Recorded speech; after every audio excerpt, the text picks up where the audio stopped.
இந்த பதிவின் கதாநாயகி ஒரு நோயாளி. மருத்துவமனையில் சிகிச்சைக்காக சேருகிறாள்.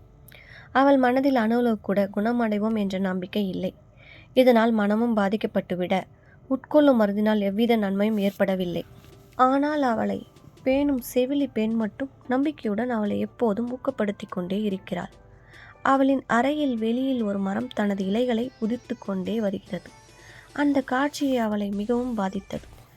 அதை சுட்டிக்காட்டி அதை போல நானும் செத்து கொண்டிருப்பதாக புலம்ப ஆரம்பிக்கிறாள். மரத்தின் ஒரு இலையை தவிர அனைத்து இலைகளும் உதிர்த்து கொண்டே இருந்தது. அந்த கடைசி இலை விழும்போது தானும் இறந்து விடுவோம் என அஞ்சுகிறாள். சோகத்தின் பிள்ளையாய் மாறிக்கொண்டே இருக்கிறாள். அந்த செவிலி எவ்வளவு தைரியம் சொல்லியும் அவள் நம்பவில்லை. நாளை கடைசி இலை உதிரும்போது தானும் உதிர்ந்து விடுவோம் என்று நம்பினாள்.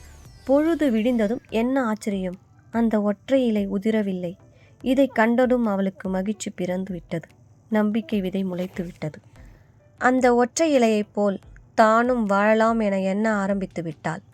மருத்துவர்களோடும் மருந்துகளோடும் நன்கு ஒத்துழைத்தாள். விரைவில் குணமடைந்தாள். அவள் வீட்டுக்கு செல்லும் நாள் வந்தது. செவிலி வந்து அவளை மரத்தின் அருகில் அழைத்து சென்றாள். அந்த ஒற்றை இலையை பறித்து அவளிடம் தந்தாள். அது வெறும் துணியில் வரையப்பட்ட செயற்கை இலை என்று தெரிகிறது. அதை அந்த செவிலி மரத்தின் கடைசி இலையை உதிர்வதற்கு முன் ஒரு ஓவியனை கொண்டு வரைந்த இலையை மரத்தில் பொருத்தி வைத்திருந்தாள்.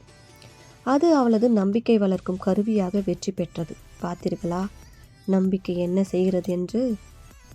திடமான உள்ளமும் தன்னம்பிக்கையும் இருந்தால் உடல் என்ன, உலகையே வென்று காட்டலாம். இதை உண்மை என நம்புங்கள். உடலும் உள்ளமும் ஒன்றோடு ஒன்று தொடர்புடையவை. அங்கே சிறு நம்பிக்கை தூறல் பட்டாலே போதும், செடிகளும் பூக்களும் பூத்து குலுங்க ஆரம்பித்துவிடும். நன்றி நண்பர்களே. பிடிச்சிருந்தா லைக் பண்ணுங்கள். மறக்காமல் சப்ஸ்கிரைப் பண்ணிவிட்டு ஃபாலோ பண்ண மறந்துடாதுங்க.